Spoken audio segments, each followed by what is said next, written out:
Okay. ಇವತ್ತಿನ ವಿಡಿಯೋದಲ್ಲಿ ನಾನು ಬ್ಲೌಸು ಬ್ಯಾಕ್ ಪಾರ್ಟನ್ನು ಸ್ಟಿಚ್ ಮಾಡ್ತಾ ಇದ್ದೇನೆ. ಸೊ ಇದು ಯಾವ ಥರ ನಾವು ಲೈನಿಂಗನ್ನು ಹಾಕೋಬೇಕು ಅಂತಂದರೆ, ಕೆಳಗಡೆ ಇದೆ ನೋಡಿ ಮೇನ್ ಫ್ಯಾಬ್ರಿಕ್ಕು ಸೀದಾ ಇಟ್ಕೊಂಡು ಸ್ಟಿಚ್ ಮಾಡಬೇಡಿ. ಯಾಕಂತಂದರೆ ಇದು ನಾನು ಹೆಮ್ಮಿಂಗ್ ಮಾಡೋದ್ರಿಂದ ಹಾಗೆಯೇ ಸಿಂಪಲ್ ಬ್ಲೌಸ್ ಆಗಿರೋದ್ರಿಂದ ಏನು ಮಾಡಬೇಕು ಅಂತ ಅಂದರೆ ಉಲ್ಟಾ ಇರೋ ಕಡೆ ಲೈನಿಂಗನ್ನು ಹಾಕಿಬಿಟ್ಟು ಸ್ಟಿಚಸನ್ನು ಮಾಡಬೇಕು.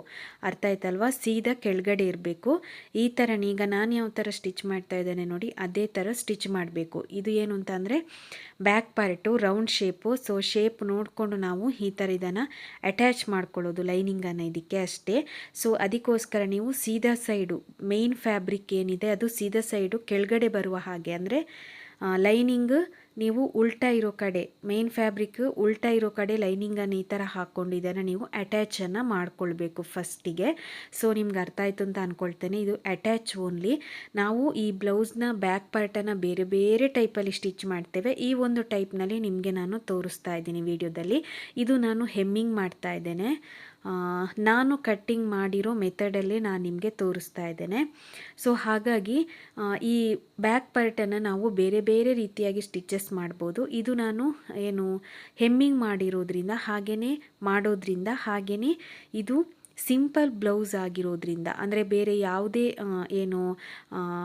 ಡಿಸೈನ್ಸ್ ಆಗಲಿ ಅಥವಾ ಲೇಸ್ ಹಚ್ಚೋದಾಗಲಿ ಅದಕ್ಕೆಲ್ಲ ಇಲ್ಲ. ಲೇಸ್ ಎಲ್ಲ ಹಚ್ಚಬೇಕಾದ್ರೆ ನೀವು ಈ ಥರ ಸ್ಟಿಚ್ ಮಾಡೋ ಹಾಗಿಲ್ಲ. ಸೊ ಇದು ಯಾವುದೂ ಇಲ್ಲ. ಇದು ನಾರ್ಮಲ್ ಬ್ಲೌಸ್, ಅಂದರೆ ಏನು ಡಿಸೈನ್ ಇಲ್ಲದೆ ಸಿಂಪಲ್ ಆಗಿ ಹೊಲಿಯುವಂತಹ ಬ್ಲೌಸು. ಅದಕ್ಕೋಸ್ಕರ ನೀವು ಫಸ್ಟ್ ಈ ಥರ ಲೈನಿಂಗನ್ನು ಮೇನ್ ಫ್ಯಾಬ್ರಿಕ್ಕಿಗೆ ಅಟ್ಯಾಚ್ ಮಾಡ್ಕೊಳ್ಬೇಕು ಫಸ್ಟು. ಸೊ ಇದು ಅರ್ಥ ಆಯ್ತಲ್ವ ನಿಮಗೆ? ಇದು ರೌಂಡ್ ಶೇಪಲ್ಲಿ ನೋಡಿ ನಾನು ಯಾವ ಥರದನ್ನು ತಿರುಗಿಸ್ಬಿಟ್ಟು ಸ್ಟಿಚಸ್ ಮಾಡ್ತಾ ಇದ್ದೇನೆ ಅಂತೇಳಿ. ಇದು ನಾನು ಮೋಟರಲ್ಲಿ ಸ್ಟಿಚ್ ಮಾಡಲ್ಲ ಬ್ಲೌಸು, ಬೇರೆ ಎಲ್ಲ ನಾನು ಮೋಟ್ರಲ್ಲೇ ಸ್ಟಿಚ್ ಮಾಡ್ತೇನೆ. ಬ್ಲೌಸ್ ಒಂದು ಮಾತ್ರ ಸ್ಟಿಚಸ್ ನಾನು ಕಾಲಲ್ಲೇ ತುಳಿದು ಮಾಡೋದು. ಯಾಕಂತಂದರೆ ಅದು ಶೇಪ್ ಹತ್ರ ಎಲ್ಲ ಸ್ವಲ್ಪ ನನಗೆ ಅದು ಆಗಲ್ಲ, ಅದರಲ್ಲಿ ಮೋಟರಲ್ಲಿ ಅದು ಸ್ಪೀಡ್ ಅಲ್ವಾ. ಸೊ ಹಾಗಾಗಿ ರೌಂಡ್ ಶೇಪ್ ಹತ್ರ ಹೋಗುತ್ತೆ ಅಂತೇಳಿ. ಮತ್ತು ನನಗೇನು ಅಷ್ಟೊಂದು ನೋಡಿ ಈ ಥರ ರೌಂಡ್ ಶೇಪ್ ಹತ್ರ ಸ್ಟಿಚಸ್ ನೋಡಿ ಯಾವ ಥರ ಬಂದಿದೆ ಅಂತೇಳಿ ಅಷ್ಟೊಂದೇನು ನನಗೆ ಗೊತ್ತಿಲ್ವಲ್ಲ, ಅದಕ್ಕೋಸ್ಕರ. ಸೊ ಇವಾಗ ನೋಡಿ ಈ ರೌಂಡ್ ಶೇಪ್ ಹತ್ರ ಈಗ ನಾವು ಲೈನಿಂಗನ್ನು ಅಟ್ಯಾಚ್ ಮಾಡಿ ಇಟ್ಕೊಂಡಿದ್ವಲ್ವ, ಅದರ ಎಕ್ಸ್ಟ್ರಾ ಪೀಸನ್ನು ಈ ಥರ ನಾನು ಕಟ್ಟಿಂಗ್ ಮಾಡ್ಕೊಳ್ತಾ ಇದ್ದೇನೆ. ಸೊ ನಾವು ಲೇಸ್ ಎಲ್ಲ ಹಚ್ಚಬೇಕಾದ್ರೆ ಬೇರೆ ರೀತಿಯಾಗಿ ಸ್ಟಿಚಸನ್ನು ಮಾಡ್ತೇವೆ. ಸೊ ನಾನಿವಾಗ ನಿಮಗೆ ಹೇಗೆ ಹೇಳ್ಕೊಡ್ತಾ ಇದ್ದೀನಿ ನೋಡಿ, ಅದೇ ರೀತಿ ಸ್ಟಿಚಸನ್ನು ಮಾಡಿ. ಓಕೆನಾ? ಈ ಥರ ಇದನ್ನು ಕಟ್ ಮಾಡಿದರೆ ಆಯಿತು. ಇದು ರೌಂಡ್ ಶೇಪ್ ಹತ್ರ ನೋಡಿ ನಾನು ಹೇಳಿದೆ ನಿಮಗೆ ನೋಡಿ ಯಾವ ಥರ ಬಟ್ಟೆನ ಹಾಕೋಬೇಕು ಅಂತ. ಮತ್ತು ನಿಮ್ಗೆ ಇನ್ನೊಂದು ಏನಂತ ಹೇಳಿದರೆ, ಈ ಥರ ಬಟ್ಟೆ ಜಾರುತ್ತೆ.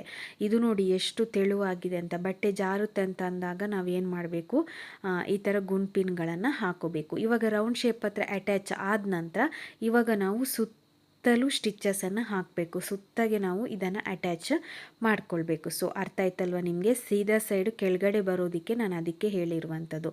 ಅಂದರೆ ಮೇನ್ ಫ್ಯಾಬ್ರಿಕನ್ನು ನೀವು ಉಲ್ಟಾ ಹಾಕ್ಕೊಂಡು ಲೈನಿಂಗ್ ಅದರ ಮೇಲೆ ಇಟ್ಕೊಂಡು ನೀವು ಅಟ್ಯಾಚನ್ನು ಮಾಡಬೇಕು. ಸೊ ಅರ್ಥ ಆಗಿಲ್ಲ ಅಂತ ಹೇಳಿದರೆ ಹೇಳಿ. ಈ ಥರ ಫುಲ್ಲು ಸುತ್ತಲೂ ನಾವು ಈ ಥರ ಲೈನಿಂಗನ್ನು ಅಟ್ಯಾಚ್ ಮಾಡ್ಕೊಳ್ಬೇಕು. ನೀವೇನಾದರೂ ಈ ಥರ ಹೆಮ್ಮಿಂಗ್ ಮಾಡೋದಿದ್ದರೆ ಕೆಲವೊಬ್ಬರು ಬ್ಲೌಸನ್ನು ಕೊಡ್ತಾರೆ ನಾರ್ಮಲ್ ಬ್ಲೌಸ್ ಹೊಲಿರಿಂತ. ಸೊ ಹೆಮ್ಮಿಂಗ್ ಮಾಡೋದಿದ್ದರೆ ಈ ಥರ ಹೆಮ್ಮಿಂಗ್ ಮಾಡ್ಬೋದು, ಪೈಪಿಂಗ್ ಕೂಡ ಮಾಡ್ಬೋದು, ಏನು ತೊಂದರೆ ಇಲ್ಲ. ಸೊ ನಾನು ನೆಕ್ಸ್ಟ್ ಟೈಮ್ ಪೈಪಿಂಗನ್ನು ಮಾಡಬೇಕು. ಸೊ ನೋಡೋಣ, ನೆಕ್ಸ್ಟ್ ನಾನು ಪೈಪಿಂಗ್ ಮಾಡಿದಾಗ ವಿಡಿಯೋವನ್ನು ಮಾಡ್ತೇನೆ. ಅದು ಪೈಪಿಂಗ್ ಮಾಡೋದಕ್ಕೆ ಏನು ಅಂತಂದರೆ ಈ ಫೂಟನ್ನು ಚೇಂಜ್ ಮಾಡ್ಕೊಳ್ಬೇಕು ನಾವು.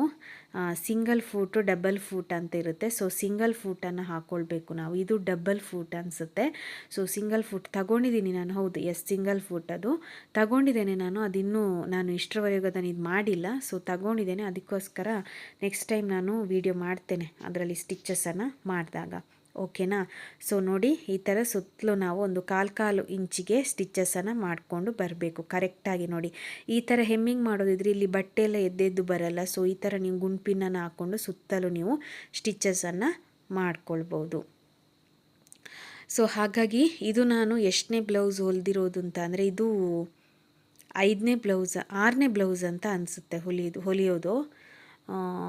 ಎಸ್ ಹೌದು, ಇದು 6ನೇ ಬ್ಲೌಸ್ ಅಂತ ಅಂದ್ಕೊಳ್ತೇನೆ ನಾನು. ಫಸ್ಟ್ 2 ಹೊಲಿದಿದ್ದೆ.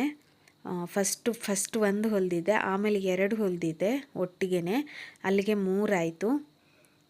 ಆಮೇಲೆ ಇನ್ನೊಂದು ಬ್ಲೌಸ್ ಅವರಿಗೆ ಹೊಲ್ದು ಕೊಟ್ಟಿದ್ದೀನಿ, 4 ಆಯಿತು. ಮತ್ತೊಂದು ಲೈನಿಂಗ್ ಲೆಸ್ ಬ್ಲೌಸ್ ಹೊಲ್ದು ಕೊಟ್ಟಿದ್ದೀನಿ, 5 ಆಯಿತು. ಇದು 6ನೇ ಬ್ಲೌಸು. ಇದೀಗ ನಾನು ಬೇರೆ ಕಸ್ಟಮರ್ ಬ್ಲೌಸ್ಗಳು 6 ಹೊಲಿತಾ ಇದ್ದೇನೆ ನೋಡಿ. ಇದು 6ನೇ ಬ್ಲೌಸ್ ಹೊಲಿತಾ ಇರೋದು ನಾನು. ಸೊ ಈ 6ನೇ ಬ್ಲೌಸಿಗೆ ಬಂದಾಗ ಒಂದು ಸ್ವಲ್ಪ ಕರೆಕ್ಟ್ ಅಂತ ಅನಿಸ್ತು, ಬಟ್ ಫುಲ್ ಕರೆಕ್ಟ್ ಇಲ್ಲ. ಈ ಶೇಪ್ ಹತ್ರ ಎಲ್ಲ ಇನ್ನೂ ಚೆನ್ನಾಗಿ ಬರಬೇಕು ನಂದು ಕೂಡ. ಓಕೆನಾ, ನಾನೇ ಪರ್ಫೆಕ್ಟ್ ಅಂತೇಳಿ ಖಂಡಿತವಾಗ್ಲೂ ಹೇಳಲ್ಲ. ರೌಂಡ್ ಶೇಪ್ ಯಾರು ಚೆನ್ನಾಗಿ ಹೊಲಿತಾರೆ ಅವರ ಮೇಲೆ ಡಿಪೆಂಡ್ ಆಗುತ್ತೆ. ಸೊ ಇನ್ನು ಸುತ್ತಲೂ ಇರುವಂತಹ ಮೇನ್ ಫ್ಯಾಬ್ರಿಕನ್ನು ಕಟ್ ಮಾಡ್ಕೊಳ್ಬೇಕು. ಲೈನಿಂಗ್ ಎಷ್ಟಿದೆ ಅಷ್ಟಕ್ಕೆ ನಾವು ಮೇನ್ ಫ್ಯಾಬ್ರಿಕನ್ನು ಕಟ್ಟಿಂಗ್ ಮಾಡ್ಕೊಳ್ಬೇಕು. ನೀವು ಮೊದಲೇ ಮೇನ್ ಫ್ಯಾಬ್ರಿಕನ್ನು ಕಟ್ ಮಾಡಿಕೊಂಡ್ರೆ ಈ ಥರ ಸ್ಟಿಚಸ್ ಮಾಡಬೇಕಾದ್ರೆ ಮೇನ್ ಫ್ಯಾಬ್ರಿಕ್ ನಿಮಗೆ ಕಡಿಮೆ ಆಗೋಗ್ಬಿಡುತ್ತೆ. ಆಮೇಲೆ ಇಲ್ಲಿ ಎಲ್ಲಿ ಕಚ್ ಹೊಡೆದಿದ್ವಲ್ವಾ ನಾವು ಏನು ಕಟ್ಟಿಂಗ್ ಮಾಡಬೇಕಾದ್ರೆ ಅಲ್ಲಿಗೆ ಕರೆಕ್ಟಾಗಿ ಮೇನ್ ಫ್ಯಾಬ್ರಿಕನ್ನು ಕಚ್ಚಿ ಹೊಡ್ಕೊಳ್ಬೇಕು. ಸೊ ನೋಡಿ ಈ ಥರ ಫುಲ್ಲು ಬಟ್ಟೆಗಳನ್ನೆಲ್ಲ ತೆಗೆದ್ರೆ ಆಯಿತು. ಬ್ಯಾಕ್ ಪಾರ್ಟೂ ಈಸಿ, ಅಂದರೆ ನಾರ್ಮಲ್ ಬ್ಲೌಸ್ ಹೊಲಿಯೋದಾದರೆ ಇಷ್ಟೇ ಇರೋದು ಫ್ರೆಂಡ್ಸ್. ನೋಡಿ ಇದೀಗ ಅಟ್ಯಾಚ್ ಎಲ್ಲ ಆಯಿತು. ಈಗ ನಾನು ಸೀದಾ ಸೈಡ್ ಹಾಕಿಬಿಟ್ಟಿದ್ದೀನಿ ನೋಡಿ, ಅರ್ಥ ಆಯ್ತಲ್ವಾ? ಸೀದಾ ಸೈಡನ್ನು ನೀವು ಕೆಳಗಡೆ ಇಟ್ಕೊಂಡು ಸ್ಟಿಚಸ್ ಮಾಡೋದಕ್ಕೆ. ಇದೊಂದು ನಾನು ಮರ್ತಿದ್ದೆ, ಇದು 2 ಇಂಚಿನಷ್ಟು ನಾನು ತಗೊಳ್ತಾ ಇದ್ದೇನೆ. ಯಾವುದು ಲೈನಿಂಗ್ ಎಲ್ಲ ಕಟ್ಟಿಂಗ್ ಮಾಡಬೇಕಾದ್ರೆ ಎಲ್ಲನೂ ತೋರಿಸಿದ್ದೆ, ಇದೊಂದು ಬಾಕಿ ಇತ್ತು. 2 ಇಂಚಿನಷ್ಟು ನಾನಿಲ್ಲಿ ಕಟ್ಟಿಂಗನ್ನು ಮಾಡ್ಕೊಳ್ತಾ ಇದ್ದೇನೆ. ನಿಮ್ಗೆ ಅದಕ್ಕಿಂತ ಸ್ವಲ್ಪ ಕಡಿಮೆ ಬೇಕು ಅಂತಿದ್ರೆ ಕಡಿಮೆನೂ ಮಾಡ್ಕೋಬೋದು, ಏನು ತೊಂದರೆ ಇಲ್ಲ. 1.5 ಇಂಚು ಬೇಕಿದ್ರೂ ಇಟ್ಕೋಬೋದು, ಏನು ತೊಂದರೆ ಇಲ್ಲ. ನಾನಿಲ್ಲಿ 2 ಇಂಚಿನಷ್ಟು ಇಟ್ಕೊಂಡು ಇದು ಮಾಡ್ತಾ ಇದ್ದೇನೆ. ಇದು ಏನಕ್ಕಂತಂದರೆ ಬ್ಯಾಕ್ ಪಾರ್ಟ್ನ ಕೆಳಗಡೆ ಸ್ಟಿಚಸ್ ಮಾಡೋದಕ್ಕೆ. ನಾನು ನಿಮಗೆ ಹೇಳಿದ್ದೆ, ಇದು ಏನು ಈ ಬಟ್ಟೆ ಇದೆ ಅಲ್ವಾ, ಸೀರೆ ತುಂಬಾ ತೆಳುವಾಗಿದೆ. ಇದೊಂಥರ ಚಾಲೆಂಜಿಂಗ್ ಆಗಿತ್ತು ನನಗೆ ಹೊಲಿಯೋದು ಬ್ಲೌಸು, ಯಾಕಂದರೆ ಫುಲ್ಲು ಜಾರೋದು. ಮತ್ತು ಇನ್ನೊಂದು ಏನಂತಂದರೆ ತುಂಬ ತೆಳು ಅಲ್ವಾ, ಅದಕ್ಕೆ ಸ್ಟಿಚಸ್ ಅನ್ನುವಂಥದ್ದು ಏನು ಅಂತ ಹೇಳಿದ್ರೆ ಕರೆಕ್ಟಾಗಿ ಆಚೆ ಎಳ್ದಾಗೆ ಆಗುತ್ತೆ ಸ್ಟಿಚಸ್ ಎಲ್ಲ ಬೀಳಬೇಕಾದ್ರೆ, ಅದಕ್ಕೋಸ್ಕರ. ಸೊ ಇನ್ನು ಏನಂತಂದರೆ ಇಲ್ಲೊಂದು 1/4 ಇಂಚಿನಷ್ಟು ಈ ಥರ ನೋಡಿ ಫೋಲ್ಡಿಂಗ್ ಮಾಡಿಕೊಂಡು ಒಂದು ಸೈಡು ಫೋಲ್ಡ್ ಮಾಡಿಕೊಂಡು ಒಂದು ಸ್ಟಿಚಸನ್ನು ಫುಲ್ಲು ಉದ್ದಕ್ಕೆ ಹಾಕ್ಕೋಬೇಕು. ಅರ್ಥ ಆಗ್ತಾ ಇದೆ ಅಲ್ವಾ ನಿಮಗೆ? ಸೊ ಏನು ಅಂತಂದರೆ ನೀವು ಈ ಬ್ಲೌಸ್ಗಳನ್ನು ಹೊಲಿಬೇಕಾದ್ರೆ ಈ ಥರ ನೀವು ಸ್ಟಿಚಸನ್ನು ಮಾಡಿಕೊಂಡ್ರೆ ಏನಾಗುತ್ತೆ ಅಂತ ಹೇಳಿದರೆ ಬ್ಲೌಸ್ನ ಕೆಳಭಾಗದಲ್ಲಿ ಒಂದು ಸ್ವಲ್ಪ ದಪ್ಪ ಬರುತ್ತೆ. ನಾನು ಅದಕ್ಕೋಸ್ಕರ ಇದು 2 ಇಂಚಿನಷ್ಟು ಅಗಲ ಇಟ್ಟಿರೋದು, ಯಾಕಂದರೆ ತುಂಬ ತೆಳುವಾಗಿದೆ ಮೇನ್ ಫ್ಯಾಬ್ರಿಕ್ಕು. ಲೈನಿಂಗ್ ಅಟ್ಯಾಚ್ ಮಾಡಿದಾಗಲೂ ಏನು ಅಷ್ಟೊಂದು ಇದು ಬರಲ್ಲ. ಸೊ ಕೆಳಗಡೆ ಸ್ವಲ್ಪ ಏನು ತೆಳುವಾಗಿರುತ್ತೆ ಅಲ್ವಾ, ಅದಕ್ಕೂ ಸ್ವಲ್ಪ ದಪ್ಪ ಬಟ್ಟೆ ಹಾಕಿದಾಗ ಸ್ವಲ್ಪ ನೀಟ್ನೆಸ್ ಬರುತ್ತೆ. ಅದಕ್ಕೋಸ್ಕರ ನಾನು 2 ಇಂಚಿನಷ್ಟು ತಗೊಂಡಿದ್ದೇನೆ. ಸೊ 1.5 ಇಂಚು ತಗೊಂಡ್ರೂ ಏನು ತೊಂದರೆ ಇಲ್ಲ, 2 ಇಂಚು ತಗೋಬೋದು ಅಗಲವಾಗಿ ಬೇಕು ಅಂತಂದರೆ. ಈಗ ನೋಡಿ ಇದನ್ನು ಸೀದಾ ಸೈಡ್ ಇಟ್ಕೊಂಡು ಬ್ಲೌಸನ್ನು, ಅರ್ಥ ಆಗ್ತದೆ ಅಲ್ವಾ, ಬ್ಲೌಸನ್ನು ಸೀದಾ ಸೈಡ್ ಇಟ್ಕೊಂಡು 1/2 ಇಂಚಿನಷ್ಟು ನೀವು ಸ್ಟಿಚಸನ್ನು ಹಾಕಬೇಕು. ಹಾಗೆ ಈ ಫೋಲ್ಡ್ ಮಾಡಿರುವಂಥದ್ದು ಕೂಡ ನಿಮಗೆ ಕೂಳೆ ಮೇಲೆಗಡೆ ಬರುವ ಹಾಗೆ. ಇಲ್ಲಿ ಲಲಿತಾ ಸಿಸ್ಟರ್ ಅವರು ಕೂಳೆ ಅಂತ ಅಂದರೆ ಏನು ಅಂತ ಅರ್ಥ ಆಗಿಲ್ಲ ಅಂತ ಹೇಳಿದರು. ನೋಡಿ ಕೂಳೆ ಅಂದರೆ ಇದೆ, ಈ ಮೇಲ್ಗಡೆ ಅಂದರೆ ನಾವು ಸ್ಟಿಚಸ್ ಮಾಡಿರುವ ಭಾಗ ಇರುತ್ತೆ ನೋಡಿ, ಅದಕ್ಕೆ ನಾವು ಕನ್ನಡದಲ್ಲಿ ಕೂಳೆ ಅಂತ ಹೇಳ್ತೀವಿ ನೋಡಿ, ಈ ಥರ.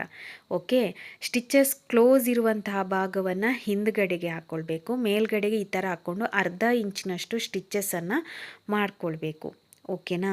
ಸೊ ಕೂಳೆ ಅಂತ ಅಂದರೆ ಕೆಲವೊಬ್ಬರಿಗೆ ಅರ್ಥ ಆಗಲ್ಲ, ನನಗೂ ಮೊದಲು ಅರ್ಥ ಆಗ್ತಿರ್ಲಿಲ್ಲ. ನಾನು ನೋಡಿಕೊಂಡು ಯೂಟ್ಯೂಬಲ್ಲಿ ಕೂಳೆ ಅಂದರೆ ಏನು ಅಂತ ನಾನು ನೋಡ್ತಾ ಇದ್ದೆ. ಸೊ ಕೂಳೆ ಅಂತ ಅಂದರೆ ಈ ಥರ ನೀವು ಸ್ಟಿಚಸ್ ಮಾಡಿರುವಂತಹ ಒಂದು ಏನಿದಿರುತ್ತೆ ನೋಡಿ, ಈಗ ಫೋಲ್ಡಿಂಗ್ ಇರುತ್ತೆ ನೋಡಿ, ಅದಕ್ಕೆ ನಾವು ಕೂಳೆ ಅಂತೇಳಿ ಹೇಳ್ತೀವಿ. ಓಕೆನಾ? ಈಗ ಕ್ಲೋಸ್ ಇರುವಂಥದ್ದು ಆಚೆ ಸೈಡ್ ಇರುತ್ತೆ, ಇದೀಗ ಮೇಲ್ಗಡೆ ಇದೆ ನೋಡಿ ಈಚೆ ಸೈಡ್ನಲ್ಲಿ. ಈಗ ನಾನು ಏನು ಫೋಲ್ಡಿಂಗ್ ಮಾಡಿ ಸ್ಟಿಚ್ ಮಾಡ್ಕೊಂಡಿದ್ದೀನೋ ಅದಕ್ಕೆ ನಾವು ಕೂಳೆ ಅಂತೇಳಿ ಕರಿತೀವಿ. ಈಗ ಇದರಲ್ಲೂ ಅಷ್ಟೇ, ಈಗ ಇದರಲ್ಲೂ ಕೂಳೆ ಇರುತ್ತೆ ಏನು, ಅದಕ್ಕೆ ನಾವು ಕೂಳೆ ಅಂತ ಕರೆಯೋದು. ಓಕೆನಾ? ಇವಾಗ ನೋಡಿ ಈ ಥರ ಬಟ್ಟೆನ ಹಾಕ್ಕೊಂಡು ಈ ಥರ ನಾವು ಒಳಗಡೆ ಫೋಲ್ಡಿಂಗ್ ಮಾಡಿ ಹೊಲಿಯೋದಕ್ಕಿರೋದು. ಸೊ ಈಗ ನಾವೊಂದು ಕಿನಾರಿ ಸ್ಟಿಚ್ಚನ್ನು ಹಾಕ್ಕೊಳ್ಬೇಕು ಈ ಲೈನಿಂಗ್ ಮೇಲ್ಗಡೆಗೆ. ಈ ಕೂಳೆ ನೋಡಿ, ಕೂಳೆ ಅಂದರೆ ನೋಡಿ ಇದೆ ಒಳಗಡೆ ಈಗ ಇರುತ್ತೆ ನೋಡಿ ಸ್ಟಿಚಸ್ ಮಾಡಿ ಉಳಿದಿರೋದು, ಅದಕ್ಕೆ ನಾವು ಕೂಳೆ ಅಂತೇಳಿ ಹೇಳ್ತೀವಿ. ಇವಾಗ ನಾವು ಏನು ಅಂತ ಅಂದರೆ ಲೈನಿಂಗ್ ಮೇಲ್ಗಡೆನೇ ಸ್ಟಿಚಸನ್ನು ಹಾಕ್ಕೊಳ್ತಾ ಹೋಗ್ಬೇಕು. ಇದಕ್ಕೆ ನಾವು ಕಿನಾರಿ ಸ್ಟಿಚ್ ಅಂತೇಳಿ ಹೇಳ್ತೇವೆ.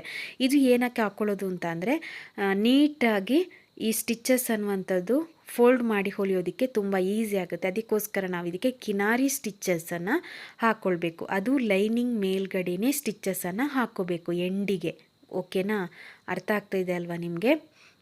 ಸೊ ನೋಡಿ, ಈ ಥರ ಎಳ್ಕೊಂಡು ಕರೆಕ್ಟಾಗಿ ನೀಟ್ನೆಸ್ ಆಗಿ ಹಾಕ್ಕೊಳ್ಬೇಕು. ಇದು ಎಷ್ಟು ತೆಳುವಾಗಿದೆ ಮೇನ್ ಫ್ಯಾಬ್ರಿಕ್ ಅಂತಂದರೆ, ಯಪ್ಪ ನನಗೆ ಇದು ಒಬ್ಬರದ್ದೇ ಕಸ್ಟಮರ್ ಇದು ನೋಡಿ. ಈಗ ಇಷ್ಟು ಕಿನಾರಿ ಸ್ಟಿಚ್ ಹಾಕಿ ಆದ ನಂತರ ಈಗ ಇದನ್ನು ಒಳಗಡೆಗೆ ಫೋಲ್ಡ್ ಮಾಡಿಕೊಂಡು ಮತ್ತೆ ನಾವು ಲೈನಿಂಗ್ ಮೇಲ್ಗಡೆಗೆ ಎಡ್ಜಸ್ಟಿಗೆ ಸ್ಟಿಚ್ಚಸನ್ನು ಹಾಕಬೇಕು. ಕಿನಾರಿ ಸ್ಟಿಚ್ ನಿಮಗೆ ಈಚೆ ಸೈಡ್ನಲ್ಲಿ ಕಾಣಿಸುತ್ತೆ ಹಾಕಿರೋದು, ಅದರ ಮೇಲ್ಗಡೆನೆ ಸ್ಟಿಚ್ಚಸನ್ನು ಹಾಕ್ಕೊಳ್ಬೇಕು. ಓಕೆ, ಆವಾಗ ಅದು ಪರ್ಫೆಕ್ಟಾಗಿ ನಿಲ್ಲುತ್ತೆ ಕೆಳಗಡೆ.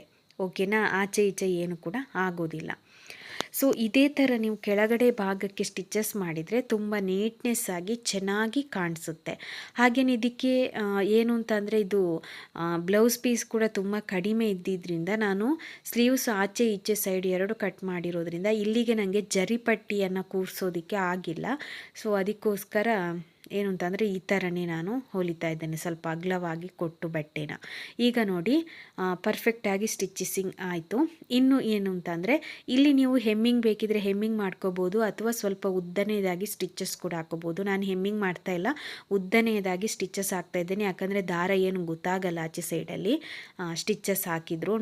ಅಥವಾ ನೀವು ಟೈಮ್ ಇದ್ದರೆ ಹೆಮ್ಮಿಂಗ್ ಕೂಡ ಮಾಡ್ಕೋಬೋದು, ಸ್ಟಿಚಸ್ಸು ಕೂಡ ಹಾಕೋಬೋದು. ನೀವು ಹೆಮ್ಮಿಂಗ್ ಮಾಡ್ಕೋತೀರಾ ಅಂತ ಹೇಳಿದರೆ ಒಂದು ಸ್ವಲ್ಪ ಉದ್ದನೆಯದಾಗಿ ಸ್ಟಿಚಸನ್ನು ಹಾಕಿ ಆಮೇಲೆ ನೀವು ಹೆಮ್ಮಿಂಗ್ ಮಾಡ್ಕೊಳ್ಳಿ, ಮತ್ತು ಸ್ಟಿಚಸನ್ನು ತೆಗಿಬೋದು, ಏನು ತೊಂದರೆ ಇಲ್ಲ. ಸೊ ನಾನು ಇದಕ್ಕೆ ಹೆಮ್ಮಿಂಗ್ ಮಾಡಿಲ್ಲ. ಕೆಲವರು ಮಾಡ್ತಾರೆ, ಕೆಲವೊಬ್ಬರು ಮಾಡಲ್ಲ. ನಿಮಗೆ ದಾರ ಕಾಣಿಸುತ್ತೆ ಆಚೆ ಸೈಡ್ ಅಂತ ಅಂದರೆ ನೀವು ಏನು ಹೆಮ್ಮಿಂಗನ್ನು ಮಾಡ್ಕೊಳ್ಬೋದು. ಹೀಗೆ ಹಿಂದೆ ತಿರುಗಿಸಿ ನೋಡಿದಾಗ ನಿಮಗೆ ದಾರ ಕಾಣಿಸಲ್ಲ ಅಂತ ಅಂದರೆ ಏನು ತೊಂದರೆ ಇಲ್ಲ, ಅದು ಕೆಳಗಡೆ ಭಾಗಲ್ಲ, ಏನು ತೊಂದರೆ ಆಗಲ್ಲ. ಹೆಮ್ಮಿಂಗ್ ಮಾಡೋದಕ್ಕೆ ಟೈಮ್ ಇತ್ತು ಅಂತಂದರೆ ಹೆಮ್ಮಿಂಗ್ ಕೂಡ ಮಾಡ್ಕೋಬೋದು. ಸೊ ಇದಿಷ್ಟು ಸ್ಟಿಚಸ್ ಆಯಿತು ಬ್ಯಾಕ್ ಪಾರ್ಟು. ಇದು ಹೆಮ್ಮಿಂಗ್ ಮಾಡಿರೋದ್ರಿಂದ ಇಷ್ಟೇ ಸ್ಟಿಚಸ್ ಅನ್ನುವಂಥದ್ದು ಇರುವಂಥದ್ದು. ಇನ್ನು ಏನು ಅಂತಂದರೆ, ಇಲ್ಲಿ ಡಾಟ್ಸನ್ನು ಹಿಡಿಬೇಕು ನಾವು, ಹಿಂಭಾಗದ ಡಾಟ್ಸನ್ನು ಯಾವ ರೀತಿಯಾಗಿ ಹಿಡಿಯೋದು ಅಂತಂದರೆ, ಈ ಶೋಲ್ಡರ್ ಇದೆ ಅಲ್ವಾ, ಇದನ್ನು ಈ ಥರ ಮಿಡ್ಲಲ್ಲಿ 2 ಭಾಗ ಮಾಡ್ಕೊಳ್ಳಿ. ಈ ಥರ 2 ಭಾಗ ಮಾಡಿಕೊಂಡು ಎಲ್ಲಿಗೆ ಕರೆಕ್ಟಾಗಿ ಬರುತ್ತೆ ಅಂತ ನೋಡಿಕೊಂಡು ಇಲ್ಲಿ ನೀವು 1/2 ಇಂಚಿಗೆ ನೀವು ಏನು ಮಾಡಬೇಕಂದ್ರೆ ಡಾಟ್ಸನ್ನು ಹಿಡಿಬೇಕು. ಈ ಥರ 1/2 ಇಂಚಿಗೆ ಇಲ್ಲಿ ಇಟ್ಕೊಂಡಾದ ನಂತರ ಇದು ಎಷ್ಟು ಉದ್ದನೆಯದಾಗಿ ಸ್ಟಿಚಸ್ ಮಾಡಬೇಕು ಅಂತಂದರೆ ಡಾಟ್ಸ್ ಹಿಡಿಯುವಂಥದ್ದು, ಇದು ಸ್ವಲ್ಪ ಬೆನ್ನು ಅಗಲ ಆಗಿರೋದ್ರಿಂದ ನಾನಿಲ್ಲಿ 4 ಇಂಚಿನಷ್ಟು ಉದ್ದನೆಯದಾಗಿ ಡಾಟ್ಸನ್ನು ಹಿಡಿತಾ ಇದ್ದೇನೆ. ಡೀಪು ಇದು ಕಡಿಮೆ ಇದೆ ಆಯಿತಾ, ಡೀಪ್ ಏನು ಜಾಸ್ತಿ ಇಲ್ಲ ಇದು. ಸೊ ಡೀಪ್ ಜಾಸ್ತಿ ಇತ್ತು ಅಂತ ಅಂದಾಗ ನೀವು ಈ ಡಾಟ್ಸನ್ನು ಕಡಿಮೆ ಹಿಡಿಬೇಕಾಗುತ್ತೆ. ಸೊ ನೋಡಿ ಯಾವ ಥರ ಡಾಟ್ಸ್ ಹಿಡಿಯೋದು ಅಂತಂದರೆ, ಫಸ್ಟ್ ಇಲ್ಲಿ 1/2 ಇಂಚಿನಷ್ಟು ಇಲ್ಲಿ ಕಚ್ಚನ್ನು ಕೂಡ ಹಾಕ್ಕೊಳ್ಬೇಕು. ನೀವು ಹಾಕ್ಕೊಂಡು ಸ್ಟಿಚಸನ್ನು ಮಾಡ್ಕೊಳ್ಬೇಕು. ಇಲ್ಲಿ ನೋಡಿ ಈ ಥರ ಅಗಲವಾಗಿ ಬಂದು ಮತ್ತೆ ಇಲ್ಲಿ ಮೇಲ್ಗಡೆ ಬಂದಾಗ ಸ್ವಲ್ಪ ಸಣ್ಣನೇದಾಗಿ ಹಾಕ್ತಾ ಬರುವಂಥದ್ದು, ಇದಕ್ಕೆ ನಾವು ಡಾಟ್ಸ್ ಅಂತೇಳಿ ಹೇಳ್ತೇವೆ. ಸೊ ನೋಡಿ ಈ ಥರ ಸ್ಟಿಚಸನ್ನು ಮಾಡುವಂಥದ್ದು. ಅರ್ಥ ಆಗ್ತಾ ಇದೆ ಅಲ್ವಾ ನಿಮಗೆ? ಸೊ ಈ ಥರ ನಿಮಗೇನಾದರೂ ಕ್ಯಾಮ್ರಾದಲ್ಲಿ ಕಾಣಿಸ್ತಾ ಇಲ್ಲ, ಅಥವಾ ನೀವು ಮೊಬೈಲನ್ನು ಆಚೆ ಇಡಿ ಈಚೆ ಇಡಿ ಅಂತೇಳಿ ಏನು ಬೇಕಿದ್ರೂ ಸಜೆಷನ್ನ ಕೊಡ್ಬೋದು. ಓಕೆನಾ, ನಾನು ಅದನ್ನು ಪಾಸಿಟಿವ್ ಆಗಿ ತಗೊಂಡು ಕರೆಕ್ಟಾಗಿ ವೀಡಿಯೋಸನ್ನು ಮಾಡ್ತೇನೆ. ಏನೇ ಪ್ರಾಬ್ಲಮ್ ಇದ್ದರೂ ಕೂಡ ನೀವು ಹೇಳಿ ನನಗೆ. ಸೊ ರೌಂಡ್ ಶೇಪ್ ಇರ್ಬೋದು, ಅದು ಚೆನ್ನಾಗಿ ಬಂದಿಲ್ಲ, ಇದು ಚೆನ್ನಾಗಿ ಬಂದಿಲ್ಲ ಅಂತ ಅಂದರೂ ನನಗೇನು ತೊಂದರೆ ಇಲ್ಲ. ಈಗ ಇನ್ನೊಂದು ಸೈಡ್ ಡಾಟ್ಸ್ ಹಿಡಿಯೋದಕ್ಕೂ ಈ ಥರನೇ ನೀವು ಫೋಲ್ಡ್ ಮಾಡಿಕೊಂಡು ಕರೆಕ್ಟಾಗಿ ಎಲ್ಲಿಗೆ ಮಿಡ್ಲಿಗೆ ಈ ಥರ ಇದು ಬರುತ್ತೆ ನೋಡಿ, ಆ ಥರ ಹಿಡ್ಕೊಂಡು 1/2 ಇಂಚಿಗೆ ಏನು ಅಂತಂದರೆ ಡಾಟ್ಸನ್ನು ಹಿಡಿಬೇಕು. ಸೊ ನಾನಿನ್ನು ಫ್ರಂಟ್ ಪಾರ್ಟ್ ಸ್ಟಿಚ್ ಮಾಡೋದು ಕೂಡ ಬೇರೆಯೇ ವೀಡಿಯೋವನ್ನು ಹಾಕ್ತೇನೆ. ಯಾಕಂದರೆ ಒಂದೇ ವೀಡಿಯೋದಲ್ಲಿ ಹಾಕಿದಾಗ ತುಂಬ ಲಾಂಗ್ ಆಗುತ್ತೆ. ಯಾಕಂದರೆ ಇದು ನಾನು ಸ್ವಲ್ಪ ನಿಮಗೆ ನೀಟಾಗಿ ಹೇಳಬೇಕಲ್ವಾ, ಅದಕ್ಕೋಸ್ಕರ. ಸೊ ಈಗ 2 ಸೈಡ್ ಕೂಡ ಡಾಟ್ಸನ್ನು ಹಿಡ್ದಿದ್ದಾಯಿತು. ಇದು ಡೀಪ್ ಕಡಿಮೆ ಇರೋದ್ರಿಂದ ಇಷ್ಟು ಉದ್ದ ನಾವು ಡಾಟ್ಸನ್ನು ಹಿಡಿಲೇಬೇಕು. ಡೀಪ್ ಜಾಸ್ತಿ ಇದ್ದಾಗ ನೀವು ಡಾಟ್ಸನ್ನು ಕಡಿಮೆ ಹಿಡಿಬೇಕು, ಅಂದರೆ ಉದ್ದ ಕಡಿಮೆ ಹಿಡಿಬೇಕು. ಅಗಲ ಸೇಮ್ 1/2 ಇಂಚೆ ಆಯಿತಾ, ಉದ್ದ ನಾನು ಹೇಳ್ತಾ ಇರೋದು. ಇದಿಷ್ಟು ಬ್ಯಾಕ್ ಪಾರ್ಟ್ ಸ್ಟಿಚಿಂಗ್. ಇನ್ನು ಹೆಮ್ಮಿಂಗ್ ಮಾಡೋದು ಮಾತ್ರ ಬಾಕಿ. ಹೆಮ್ಮಿಂಗ್ ಏನಕ್ಕಂದರೆ ಫ್ರಂಟ್ ಪಾರ್ಟಿಗೂ ಮಾಡಿರೋದ್ರಿಂದ ಅದನ್ನು ಜೋಡಿಸ್ಬಿಟ್ಟು ಅದು ನಿಮ್ಗೆ ಗೊತ್ತಾಗುತ್ತೆ ಆಮೇಲೆ ನೆಕ್ಸ್ಟ್ ವೀಡಿಯೋ ನೋಡಿದಾಗ. ಈ ವಿಡಿಯೋ ನಿಮಗೆ ಯೂಸ್ ಆದರೆ ಲೈಕ್ ಮಾಡಿ, ಶೇರ್ ಮಾಡಿ, ಕಮೆಂಟ್ ಮಾಡಿ.